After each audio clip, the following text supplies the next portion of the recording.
The AI race has a brand new competitor out of China called DeepSeek, which came out of nowhere, but investors are worried that DeepSeek could be the needle that pops the AI bubble in the United States, which is why we saw so many AI stocks fall. But before we get ahead of ourselves, let's really understand what's going on. And in order to do that, you have to understand how AI and ChatGPT got to where it is today. ChatGPT is owned and created by a company called OpenAI. And they revolutionized artificial intelligence because now you can upload a PDF or an Excel sheet and it'll summarize it for you and give you recommendations on how to improve whatever it is that you're publishing in a matter of seconds. And because this new technology is so innovative, it drew in billions of dollars of support. OpenAI raised $6.6 billion in their most recent funding round alone. That way they could be the leader in artificial intelligence. And they have raised a total of $17.9 billion, with a B, billion dollars. You want to remember that because it's important for this video. Now, if we take a look at what's going on with DeepSeek, DeepSeek is kind of like the Chinese competitor for ChatGPT, but according to DeepSeek's reports, it's faster, smarter, and cheaper. Now, the key is this data has not been verified yet, so you want to take it for what it's worth. But the thing that really caught investors' attention here is that DeepSeek says that they only spent $5 million to train their artificial intelligence. Now, I get it, $5 million is a lot of money, but when you compare $5 million to OpenAI raising $6.6 billion in their most recent round of funding, you can start to see a big discrepancy here. Now, how much of this is accurate versus just a publicity stunt? I don't know. We won't know for a little while. But the thing that has come out of this is that DeepSeek is now the #1 app on iOS and Android. So it has dethroned ChatGPT. And this has a lot of investors, of course, worried because they are a Chinese company. Now, the other interesting part about this is DeepSeek is kind of taking Uber's business model, because what Uber used to do, the ride-sharing service, is they would enter a new market, but then they would severely cut the prices of their services. That way, you didn't want to use a Lyft, you didn't want to use a taxi, Uber was just so much cheaper. So they would gather up their users, and then they would eventually raise their prices later on. Well, what DeepSeek is doing is they are an open source platform, and they're completely free, which you can compare to the ChatGPT premium version, which costs $200 a month, and it's not open source, it's closed source. And this is what's driving all this attention and part of the PR as well. But if you're really ready for the icing on the cake here, the most interesting part about this is what the United States has been worried about. Throughout the last years, the United States put bans on companies in the United States from selling advanced semiconductor chips to China. Why? Because they did not want China to be able to compete in this AI race, in this technology race. Well, now here we are. And of course, we have seen some of the AI stocks fall pretty hard, like Nvidia fell by like 16% in just one day, which really, is not that much in the grand scheme of things because their stock is up almost 2,000% in the last 5 years. But it's something you want to pay attention to because a lot of investors are now concerned. Is the AI bubble potentially bursting? Now, this is something that we covered in Market Briefs. Market Briefs is my free financial newsletter where every day my team is working to break down what's happening in things like the economy, the stock market, the housing market, the crypto market, and the global economy into a fun and witty and easy to read newsletter. We have hundreds of thousands of investors that are reading Market Briefs every morning. So if you want to stay up to date on what's happening with news like this, Market Briefs is a free resource. And if you want to join, I got the link for you down in the description below. But the interesting thing here is this is now what the United States has been trying to fight against, because President Trump just recently announced that he is going to work on a joint venture to get up to $500 billion invested for infrastructure tied to artificial intelligence. This is a new partnership with OpenAI, remember the founder of ChatGPT, Oracle, and SoftBank. Remember, $500 billion. And what the report says is that Trump is now working with these people and entities to get a new entity called Stargate created. And Stargate will then work to build out data centers in the United States. And the whole reason and goal behind this is to continue growing AI technologies that way the United States can be the leader in artificial intelligence. And what Trump said about this is, quote, "It's big money and high quality people. It's a resounding declaration of confidence in America's potential." And then Sam Altman, the CEO of OpenAI, went on to say that this will be the most important project of this era. So you can see how much money and time and energy investors in the United States and our government is working to be the leader in AI. OpenAI had been the leader in AI, but then now all of a sudden you get this company called DeepSeek out of China, which comes out essentially out of nowhere. They said that they spent just a few $1 million to build out their technologies, to build out their learning models, and it's supposedly faster, cheaper, and smarter than ChatGPT, which is why people are concerned. Not just that, the fact that it's in China has more people concerned, and to make it even more interesting, ChatGPT says you have nothing to worry about.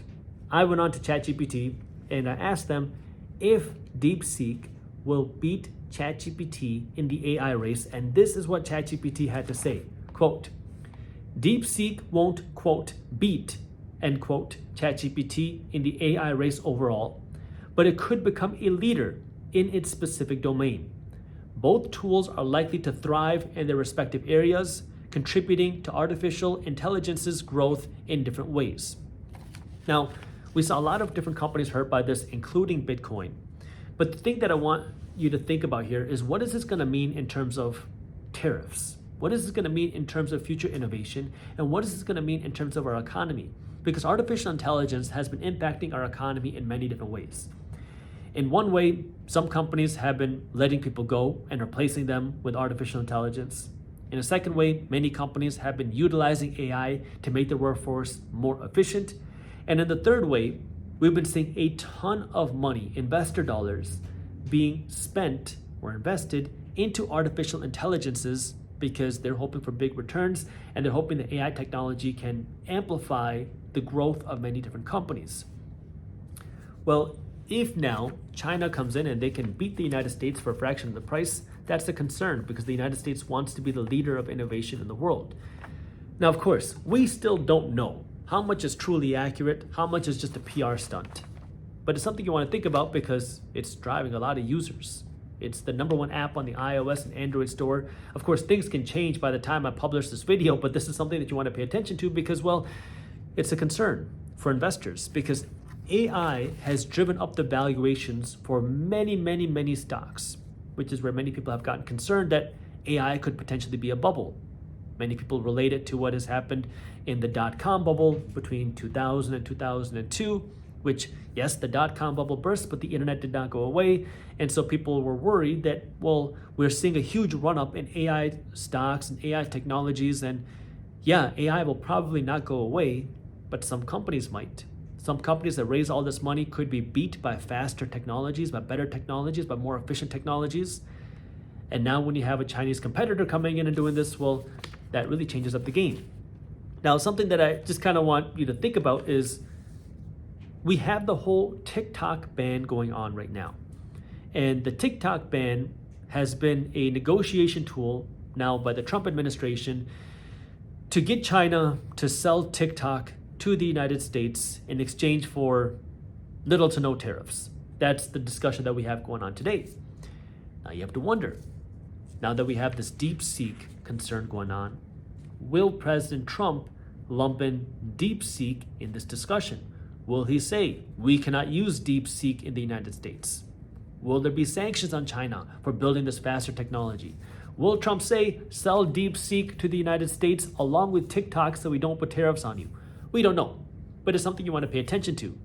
But regardless, the concern is China going to be a real leader in innovation? That's a concern when you think about economic growth between countries, because we know that China doesn't really want to see the United States be the economic leader of the world. Now, this is getting more into geopolitical stuff, but if China can produce faster and smarter and cheaper AIs, that is a concern. And that also has some concerns with cryptocurrencies. Now, I don't want to go too deep into this because this is a very different and very separate topic. But one of the reasons why you saw Bitcoin prices fall out of concerns out of this faster AI is that if AI is growing this fast, then we could potentially be seeing quantum computing come sooner. Why is that a concern? Because some people have concerns that quantum computing could break blockchain, that could break Bitcoin. Now, how much of that is true, how much of it is just theory, that is a completely different topic for a different video, but that's part of the reasons why we saw Bitcoin fall, which is people are concerned that, well, if AI is evolving this fast, do we have quantum computing coming faster than expected? If quantum computing is coming faster than expected, could that hurt Bitcoin and blockchain? Different topic, different video. If you want me to make a video on that, let me know down in the comments. But these are some of the things that you want to pay attention to. Now, what we're seeing is obviously people doing a knee-jerk reaction. People are generally emotional.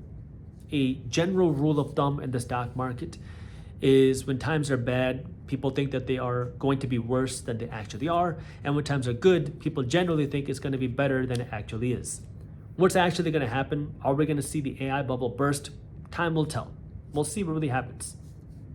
AI is not going anywhere. AI is still going to be around, but there will be companies that will go away. Could this be a trigger or catalyst that causes some AI companies to go away? Who knows?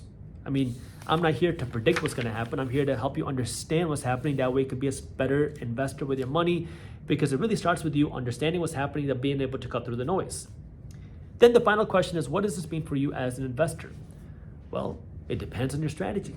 If you're just investing into the S&P 500, you're just a passive investor, ABB, always be buying. This doesn't mean anything. You just keep buying broad-based economic funds. If you are more of an active investor, not a trader, you're looking for unique opportunities, well, certain tech and AI stocks are on sale. Could they be wiped out by this company? Maybe. We don't know. This is really now going to go into your research and your analysis and what your beliefs are. If you believe that some of the US AI companies are going to take over DeepSeek, or that this whole DeepSeek hype is just overblown, well, then it could be a great buying opportunity. If you believe it's not, then we don't want to be buying those companies. But it's really understanding what your goals are and your risk tolerance is, because if you're investing in individual companies, obviously you're taking on more risk. If you're investing in broad-based companies, broad-based economic funds, well, now you're taking on less risk and it's less work. You just have to know your game and not get caught up in the emotion. There's a lot of emotion out there. You're going to see a lot of people talking about the AI bubble bursting and how this is the end for NVIDIA, this is the end for AI companies, this is the end for this and that. But at the end of the day, it is up to you to make smart decisions and not get caught up in the emotion. There's going to be a lot of emotion. Your job is to be able to cut through the emotion, understand where the opportunity is, and know how much risk you're willing to take on. More risk, more potential return. But you got to know your game and your strategy first. That way you don't get caught up in the emotions and turn into a trader, because unfortunately, a lot of people say that they want to be long-term investors, and then as soon as you see a bad day happen, they turn into traders. Now, again, there's a lot of emotion out there. That's the interesting thing about the stock market, is that it can be heavily manipulated by emotions, but time will tell. And long-term investors are the ones that generally win, which means you got to be patient, you got to be willing to cut through the noise, and you have to be able to analyze an investment for you. Now, of course, if you want to stay up to date on what's going on with these types of AI companies, with DeepSeek and just the general AI race, we cover this in market briefs every day. I have that link for you down in the description. And with that, I will see you on YouTube tomorrow.